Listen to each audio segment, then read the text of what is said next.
요즘 주변에 보면요, 어르신들 돌보는 문제로 걱정하시는 분들 참 많으시죠. 혼자서는 좀 거동이 힘드신데 막상 도와줄 사람은 부족하고 이게 정말 점점 심각한 사회 문제가 되고 있는 것 같아요. 안녕하세요. 여러분의 든든한 생활 도우미 골든 헬퍼입니다. 안녕하세요.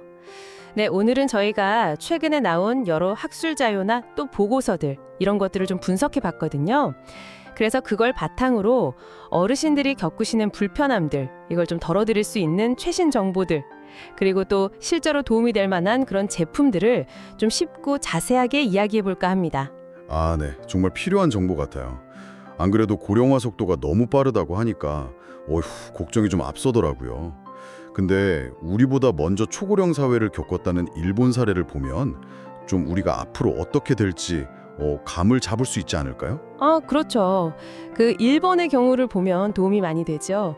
일본은 그 2025년 문제라는 걸 이미 좀 겪었거나 막 대비를 해왔어요. 이게 뭐냐면 베이비붐 세대, 그 단카이 세대라고 하잖아요. 이분들이 전부 75세 이상이 되면서 의료나 돌봄 수요가 확 늘 거다 이런 예측이었거든요. 특정 세대가 다 고령층이 되면서 수요가 폭발하는 거군요. 네, 맞아요. 실제로 그래서 일본은 만성적으로 돌봄 인력이 부족하고요. 특히 집으로 찾아가는 방문 요양 서비스 있잖아요. 거기 인력난이 아주 심각합니다. 인력 부족률이 한 60%를 넘는다. 이런 통계도 계속 나오고 있거든요. 와, 60%요? 2명 중 1명 이상이 부족하다는 거잖아요. 정말 심각하네요. 근데 우리나라도 바로 내년이면 초고령 사회로 들어선다면서요? 네, 맞습니다. 게다가 고령화 속도는 일본보다 더 빠르다고 하고요. 그럼 우리도 비슷한, 아니 어쩌면 더 심각한 문제에 딱 부딪힐 수도 있겠네요. 네, 그럴 가능성이 상당히 높다고 봐야죠. 하지만 그냥 손 놓고 보고만 있는 건 아니고요. 이런 문제를 해결하려고 다양한 노력들, 특히 그 기술의 발전이 눈에 띄어요. 부족한 돌봄 인력을 좀 도와주거나 아니면 일하시는 분들 업무 부담을 확 줄여주는 그런 기술들이죠. 기술이요. 혹시 어르신들 식사나 이동 도와주고 배설 같은 거 도와주는 그런 로봇 같은 건가요? 예전에 보니까 외로움 달래주는 로봇도 있다고 들은 것 같기도 하고요.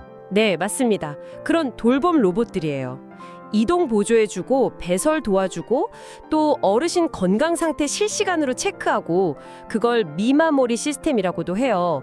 대화 상대가 되어주기도 하고요. 종류가 아주 다양해요. 와, 정말 다양하네요. 근데 아직은 좀 비용 문제가 있어서 아주 널리 쓰이지는 못하고 있지만요. 그래도 정부 지원 같은 게 늘면서 점차 이제 활용도가 높아질 걸로 기대를 하고 있습니다. 그리고 단순히 로봇뿐만 아니라 그 디지털 기술 자체를 활용해서요. 돌봄 서비스의 효율을 높이는 거. 이걸 디지털 전환, DX라고 부르는데 이것도 아주 중요해요. 디지털 전환이요? 그건 좀 더 구체적으로 어떤 건가요? 좀 어렵게 들리는데요? 어렵지 않아요. 예를 들면요. 파나소닉에서 나온 라이프렌즈라는 시스템이 있거든요. 이건 침대에 센서를 달아놔요. 그래서 어르신 움직임이나 호흡, 심박수 같은 걸 24시간 계속 감지하는 거예요. 센서로요? 네. 그러니까 직원이 계속 방에 찾아가지 않아도 멀리서도 상태를 확인할 수 있는 거죠. 그래서 실제로 이걸 도입한 어떤 요양시설에서는 야간 순찰 시간을 무려 91%나 줄였다고 하더라고요. 91%요? 와, 엄청나네요. 그럼 그 시간에 다른 더 필요한 돌봄을 할 수 있겠군요. 그렇죠. 그리고 그렇게 쌓인 데이터는 어르신 생활 패턴 같은 걸 파악하는 데도 도움이 되고요. 이야, 센서 하나로 24시간 상태 확인이 된다니 돌보는 분들 부담이 정말 확 줄겠어요. 근데 혹시 어르신이나 돌보는 분들이나 다들 좀 힘들어하시는 문제, 그 배설 문제 관련해서도 혹시 기술적인 해결책 같은 게 있을까요? 네, 있습니다. 그것도 이제 파나소닉 제품인데 토이레포라는 시스템이 있어요. 이건 화장실 이용 시간이나 횟수 이런 건 기본이고요. 심지어 배설물의 상태나 양까지 자동으로 기록하고 관리해줘요. 자동으로요? 네, 그러니까 직원분들이 일일이 어르신 상태 확인하고 막 기록해야 하는 그런 수고를 덜어주는 거죠. 와, 정말 기술 발전이 큰 힘이 되는 것 같네요.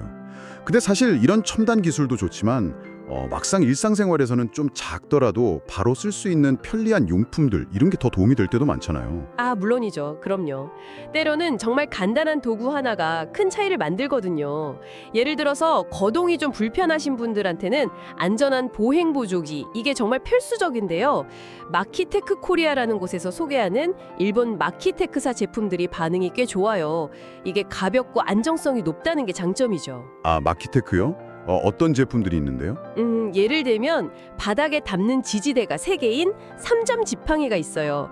이건 일반 지팡이보다 훨씬 안정적이고요. 좀 비스듬하게 짚어도 바닥에 착 붙어서 잘 안 미끄러지게 설계됐어요. 아, 지지대가 3개라서 더 안정적이군요. 네.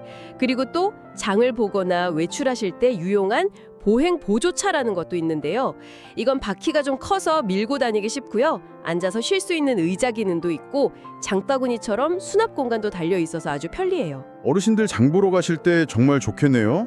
의자도 있고 바구니도 있고. 그렇죠. 그 외에도 어르신들 작은 불편함 덜어주는 아이디어 상품들 정말 많아요. 또 어떤 것들이 있어요? 뭐 예를 들면 돋보기 없이도 손톱 잘 보이게 만든 손톱깎이 네일 플러스라고 하더라고요. 나 손만 대면 비누가 쭉 나오는 자동 디스펜서, 글씨가 아주 크게 보이는 체온계 같은 거요. 아, 맞아요. 그런 거 있으면 좋죠. 네, 그리고 TV 소리가 잘 안 들리는 난청 어르신들을 위한 시청 보조기나 혼자서 등에 연고나 파스 바르기 힘드니까 그걸 도와주는 도구 같은 것도 있고요. 정말 다양합니다. 이야, 듣고 보니까 정말 세심한 제품들이 많네요. 아, 근데 또 빼놓을 수 없는 게 식사 문제 같아요. 어르신들 중에 잘 씹거나 삼키기 힘든 분들도 많으시잖아요. 이런 분들을 위한 맞춤 식사, 그 케어푸드라고 하죠. 이것도 점점 중요해지는 것 같아요. 아, 맞습니다. 케어푸드 중요하죠. 쿡델리 같은 회사가 대표적인데요. 여기서는 이미 조리가 다 된 개오식을 냉동 형태로 제공해요. 씹는 능력에 따라서 뭐 믹서로 완전히 간 형태? 아니면 좀 부드러운 형태? 이렇게 단계를 고를 수 있고요. 냉동된 거 그냥 해동만 하면 바로 드실 수 있으니까 아주 간편하죠. 아, 해동만 하면 바로 먹을 수 있다고요? 요리할 필요 없이. 네, 그렇죠. 전문 영양사나 요리 연구가들이 참여해서 맛이나 영양 균형도 신경 썼고요. 저염식에 첨가물도 거의 안 썼다고 해요. 특히 주방 인력이 부족한 요양시설 같은 곳에서 아주 유용하게 쓸 수 있겠죠. 제철 식단이나 행사식 같은 것도 제공하고요. 와, 정말 편리하고 건강까지 생각했네요.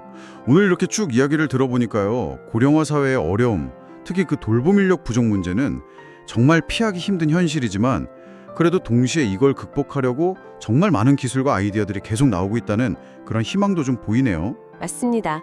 이게 뭐 완벽한 해결책이다 이렇게 말할 순 없겠지만요. 오늘 소개해드린 여러 기술이나 제품들이 어르신들이 좀 더 안전하고 편안하게 생활하시고 또 돌보는 분들의 부담을 조금이라도 더는데 분명히 도움이 될 거라고 생각합니다. 중요한 건 이런 정보들을 잘 알아두셨다가 필요할 때 잘 활용하시는 거겠죠? 네, 오늘 저희가 전해드린 정보가 여러분의 생활에 조금이나마 도움이 되셨기를 바랍니다. 앞으로도 계속해서 이렇게 유익한 삶의 정보를 얻고 싶으시다면 구독과 좋아요 꼭 좀 부탁드립니다. 여러분의 든든한 생활 도움이 골든 헬퍼였습니다. 감사합니다. 네, 감사합니다.